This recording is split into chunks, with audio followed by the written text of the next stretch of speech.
The locker door slammed shut with a metallic clang that echoed through the empty hallway, but it was the spray-painted slur. "Doike," staring back at Esmeralda that made her knees buckle. Tears blurred her vision as she clutched her backpack, the word a fresh wound on top of 1,000 others, inflicted not just by classmates but by the very adults sworn to protect her. And then from the shadows, Principal Hargrove's voice boomed like thunder. "Clean that up, Miss Ramirez. We don't need your drama staining our school's reputation." Esmeralda Ramirez had always known she was different, but in the sprawling suburbs of Chicago, where conformity was king, that difference felt like a curse. At Lincoln High, a typical American public school with its red brick facade, football fields, and lockers lined with faded posters of motivational quotes, she navigated the halls like a ghost. 17 years old, with olive skin inherited from her Mexican-American parents, dark curls that framed her sharp features, and a quiet intensity in her hazel eyes, Esmeralda dreamed of a world beyond the whispers and stares. But dreams were fragile here, especially when your heart beat for someone like Ivy Thompson. Ivy was the golden girl of Lincoln High, captain of the debate team, straight-A student, and the kind of person who lit up rooms without trying. With her sun-kissed blonde hair, freckles dusting her nose, and a laugh that could melt ice, she seemed untouchable. They met in sophomore year during a group project on American history, where Esmeralda's passion for civil rights clashed beautifully with Ivy's analytical mind. What started as late-night study sessions turned into stolen glances, secret notes, and finally, a kiss under the bleachers during a rain-soaked football game. It was electric, terrifying, and utterly real. Their love a quiet rebellion in a place that preached tolerance but practiced exclusion. But love like theirs didn't stay hidden long. Rumors spread like wildfire after a classmate spotted them holding hands at a local diner. The bullying began subtly. Notes in her locker. Anonymous texts calling her freak. Then it escalated. Esmeralda's gym clothes went missing, replaced with mocking caricatures. Whispers turned to shouts in the cafeteria. "Hey Lesbo, who's your girlfriend today?" She reported it to the guidance counselor, who nodded sympathetically but did nothing. "Kids will be kids," he said, as if her pain was just a phase. Principal Hargrove was the worst. A burly man in his 50s, with a perpetual scowl and a tie that always seemed too tight, he embodied the old guard of American education, rigid, conservative, and quick to judge. During a school assembly on respect and diversity, he glanced at Esmeralda and added an off-script remark. "We all have choices in life. Some lead to harmony, others to unnecessary complications." The audience tittered, and Esmeralda felt her face burn. Later, in his office, when she confronted him about the harassment, he leaned back in his leather chair, smirking. "Miss Ramirez, if you didn't flaunt it, maybe it wouldn't be an issue. Focus on your studies, not your preferences." That night, Esmeralda cried in her room, the city lights of Chicago flickering through her window like distant promises. Her parents, hard-working immigrants who ran a small taqueria, loved her fiercely but struggled with her coming out. "Mija, it's hard enough being us here," her mother had said, eyes pleading. "Why make it harder?" But Ivy was her anchor. They met in a quiet park that evening, Ivy pulling her into a hug that smelled of vanilla and hope. "We're in this together, Esme," Ivy whispered, using the nickname that made Esmeralda's heart flutter. "They can't break us." As weeks turned to months, the pressure mounted. A group of jocks cornered Esmeralda in the parking lot, shoving her against her beat-up Honda. "Stay away from Ivy, you pervert," one snarled. She fought back tears, but inside something cracked. That was the day she decided to document everything. Photos of the vandalism, screenshots of texts, recordings of Hargrove's dismissive meetings. Ivy helped, her debate skills turning their pain into a plan. "We exposed them," Ivy said, her blue eyes fierce. "Not just for us but for every kid like us." But betrayal lurked in the shadows. Ivy's best friend, Sarah, who had seemed supportive, was secretly feeding information to the bullies. Sarah's jealousy over Ivy's time with Esmeralda boiled over into sabotage. One afternoon, Sarah accidentally outed their relationship to Ivy's conservative parents, who grounded her and threatened to pull her from school. Ivy showed up at Esmeralda's door that night, mascara streaked and trembling. "They said I'm confused, that you're a bad influence." Esmeralda held her, their foreheads touching, whispering promises of forever. Yet doubt crept in. Could their love survive this storm? The turning point came during the school talent show. Esmeralda had signed up to perform a spoken-word poem about identity, but as she stepped on stage, the lights dimmed unexpectedly. Laughter erupted as a slideshow flickered to life. Doctored photos of her and Ivy, twisted into mockery. The crowd jeered, and from the wings, Esmeralda saw Hargrove watching with a satisfied grin. Humiliated, she fled the stage, but Ivy chased after her. In the empty auditorium, they shared a kiss born of desperation and defiance. "This ends now," Esmeralda vowed. The next morning, Esmeralda marched into school with a fire in her belly that no amount of bullying could extinguish. She had spent the night compiling her evidence into a digital dossier. Emails, videos, timestamps. Ivy, still reeling from her parents' ultimatum, joined her in the library before classes. "Are you sure about this?" Ivy asked, her hand trembling as she scrolled through the files. Esmeralda nodded, squeezing her fingers. "We've tried talking. Now we fight." Their plan was simple yet bold. Leak the evidence to the local media and rally student support. But first they needed allies. They approached the GSA Club Gay Straight Alliance, a small group of misfits who met in a forgotten classroom. Led by a non-binary senior named Alex, the club had been dormant under Hargrove's subtle suppression. "He cut our funding last year," Alex said, eyes widening at Esmeralda's story. "Count us in." Word spread underground. Whispers in hallways turned to nods of solidarity. A quiet girl from art class shared her own story of harassment. A football player admitted his sister was gay and deserved better. Esmeralda and Ivy became the unlikely leaders of a budding movement. Late nights were spent in coffee shops, Ivy's strategic mind mapping out petitions, while Esmeralda's passion fueled the rhetoric. Their bond deepened amid the chaos. Stolen moments in Ivy's car, where they'd talk about dreams of college in New York, away from judgmental eyes. "I love you more every day," Ivy confessed one evening, as the Chicago skyline glowed orange in the sunset. Esmeralda's heart swelled. In Ivy's arms she felt invincible. But Hargrove sensed the shift. He called Esmeralda to his office, his face a mask of false concern. "I've heard rumors of unrest. If this is about that little slideshow prank, let's move on." She stared him down, her voice steady. "It's about systemic hate, principal. And it stops with you." He laughed, a cold, dismissive bark. "You're a child playing at activism. One wrong move and your scholarship applications could suffer." The threat hung heavy, but Esmeralda recorded it all. Betrayal struck again, this time from within. Sarah, racked with guilt, confessed to Ivy but begged for forgiveness. "I was jealous. I didn't mean for it to go this far." Ivy, torn between loyalty and hurt, forgave her tentatively, but Esmeralda saw the crack in their foundation. "How can we trust her?" she argued that night, pacing Ivy's room. Ivy sighed, pulling her close. "People make mistakes, Esme. Like us hiding who we are."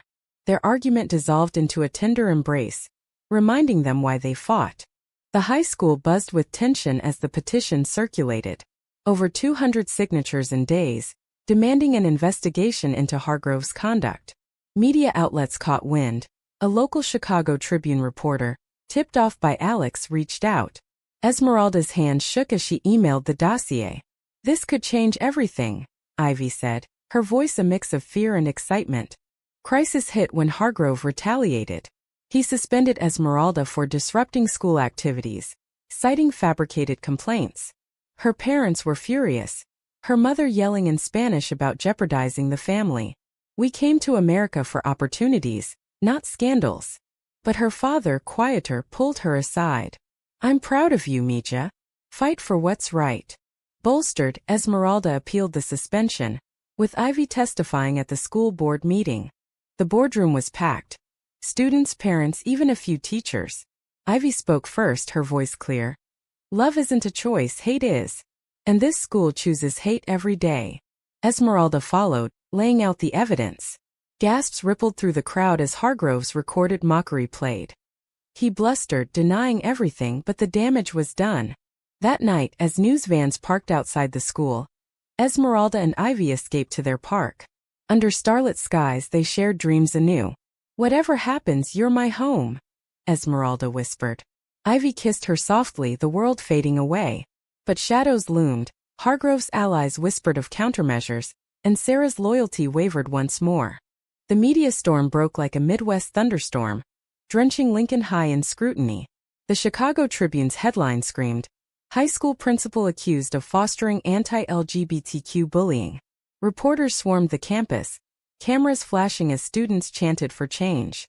Esmeralda became an unwitting icon, her face plastered on social media with hashtags like #StandWithEsme. But fame was a double-edged sword.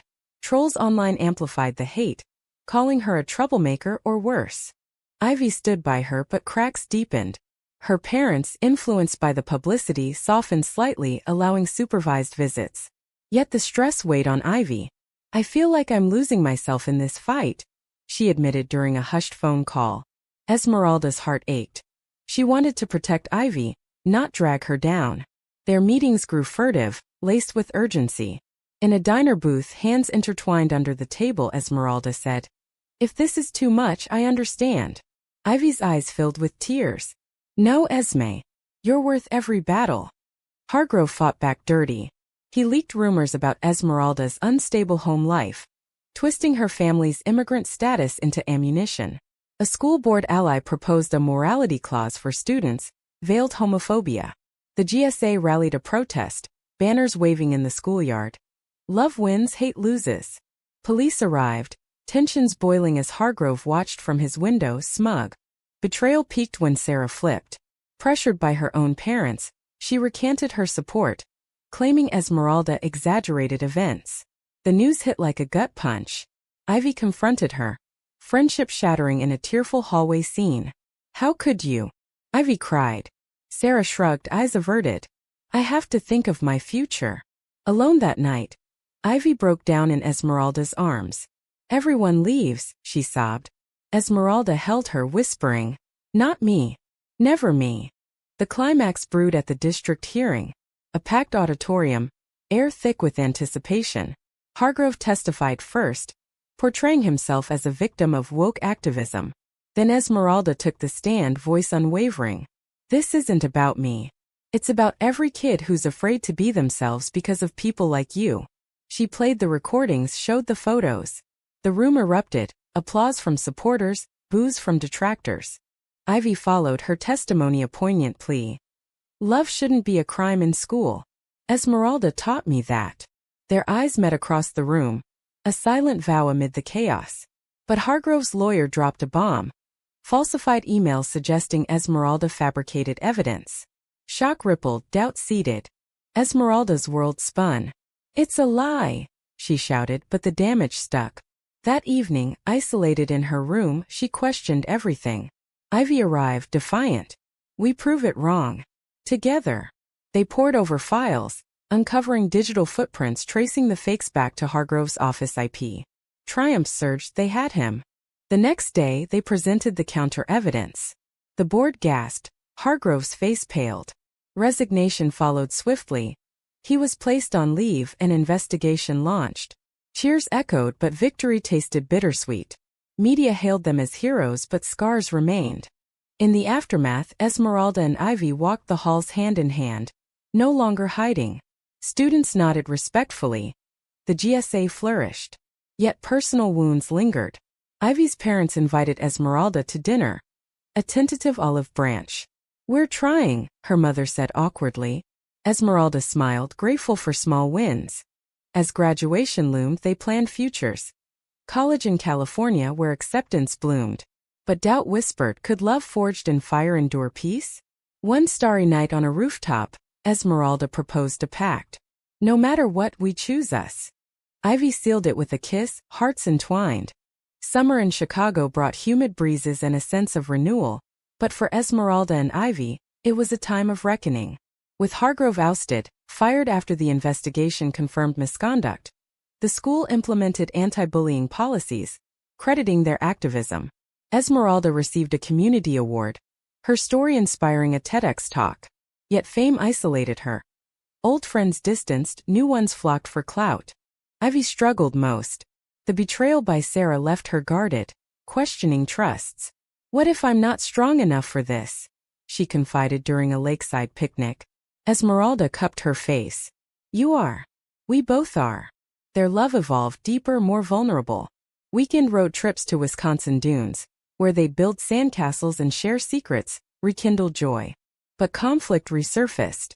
Esmeralda's activism drew national attention, pulling her into speaking gigs. Ivy felt sidelined, her own dreams of law school overshadowed. It's always about the cause now, Ivy argued one night in their favorite cafe. Esmeralda recoiled. The cause is us. Our love started this. Tears flowed. Reconciliation came in a heartfelt embrace. I don't want to lose you to the fight, Ivy whispered. A new betrayal emerged. Esmeralda's cousin Miguel outed her extended family in Mexico, sparking backlash. Calls came, disapproving aunts, silent uncles. Her mother defended her fiercely, but the pain cut deep. Why can't they see me? Esmeralda cried to Ivy, who held her through the night. Because they're scared. Like we were. High school ended with pomp. A ceremony where Esmeralda spoke as valedictorian. Love isn't weakness, it's revolution, she declared. Eyes on Ivy in the crowd. Diplomas in hand, they celebrated at a rooftop party, dancing under string lights. But as college acceptances arrived separate coasts, Esmeralda to UCLA, Ivy to NYU, reality bit. The summer's end brought a road trip. Route 66, windows down, laughter echoing. In the Grand Canyon under a canopy of stars, they confronted the distance. Long distance scares me, Ivy admitted. Esmeralda took her hand. Me too. But our love survived worse. A proposal of sorts followed. Not marriage but commitment. Matching tattoos, intertwined vines symbolizing growth. Yet, on the eve of departure, doubt peaked. Ivy's ex-friend Sarah reappeared, apologizing profusely. I was wrong. Can we start over? Ivy hesitated, glancing at Esmeralda. Forgiveness was granted, but warily. That night, alone in Esmeralda's room, they made promises. Every weekend, every call, Ivy said. Esmeralda nodded, heart heavy. Airport goodbyes were tearful. Hugs lingering, kisses desperate. This isn't goodbye, Esmeralda whispered. As planes took off, separation tested them. Calls grew strained. Time zones clashed. Esmeralda dove into campus life, joining queer advocacy groups. Ivy buried in studies, but loneliness gnawed. A mid-semester visit reignited sparks. In New York's autumn leaves, they wandered Central Park, rediscovering each other. I missed this, Ivy said, pulling Esmeralda close. Passion flared, not explicit but profound, reaffirming bonds. But back apart, cracks widened. Esmeralda met a charismatic activist, Riley, whose flirtations tempted. She confided in Ivy, transparency their lifeline. I choose you always, she assured. Ivy, facing her own temptations, echoed the sentiment. Trust rebuilt, stronger. As the year turned, they planned a reunion. Chicago's winter welcomed them home, families warmer. Esmeralda's parents hosted dinner. Ivy's joining tentatively. Laughter filled the air, bridges mended. College years flew by in a blur of growth and grit. Esmeralda majored in social justice at UCLA, her voice amplifying on national stages. Ivy pursued pre-law at NYU, her debates sharpening into advocacy. Distance forged resilience. Weekly video calls, surprise visits, and care packages kept flames alive. You're my constant, Esmeralda texted during finals. Ivy replied with hearts, their love a beacon. But life threw curves. Esmeralda's activism led to a book deal. Bullied to Bold, chronicling their story. Promotion tours pulled her away, straining connections. Ivy, interning at a civil rights firm, felt the pull. I support you but I miss us, she said during a heated call. Esmeralda flew east, apologies in tow. In a cozy Brooklyn cafe they recommitted. Let's make time sacred, Esmeralda proposed. Ivy agreed, sealing it with a kiss. Betrayal's echo returned subtly. An old classmate from Lincoln High sold a twisted version of their story to a tabloid, painting Esmeralda as opportunistic. Hurt resurfaced, but they countered with truth. A joint interview emphasizing healing. Our pain became purpose, Ivy said on camera, hand in Esmeralda's. Graduation brought convergence. Both landed jobs in Chicago. Esmeralda at a nonprofit, Ivy at a law firm specializing in LGBTQ rights. Homecoming was joyous. A shared apartment in Wrigleyville, overlooking the bustling streets. Mornings with coffee and cuddles, evenings debating cases, domestic bliss amid purpose. Yet, the ultimate test came when Hargrove resurfaced. Years later, he sued for defamation, claiming the evidence was manipulated. The case reopened wounds. Why now? Esmeralda fumed. Ivy, now a lawyer, took the lead. To silence us again. Courtroom battles were grueling. Testimonies relived trauma. But solidarity shone. Old allies testified, community rallied. In a pivotal moment, Sarah appeared as a witness, redeemed. I was part of the problem. Now I'm part of the solution. Her words swayed the judge. Hargrove lost, ordered to pay damages donated to anti-bullying programs. Victory cemented their legacy. Esmeralda and Ivy married in a simple ceremony, under Chicago's skyline, surrounded by family and friends. Vows exchanged. Through storms and sun, I choose you. Honeymoon in Hawaii, waves crashing as they dreamed of kids, adoption perhaps. Years passed, they built a family, 2 adopted daughters raised in love. Esmeralda ran for school board, ensuring no child endured what she had. Ivy became a judge, dispensing justice with empathy. Reflecting on their journey, Esmeralda wrote in her journal, "From bullied girl to empowered woman, love was my revolution." Ivy, reading over her shoulder, added, "Our revolution." In the end, their story wasn't just survival, it was triumph.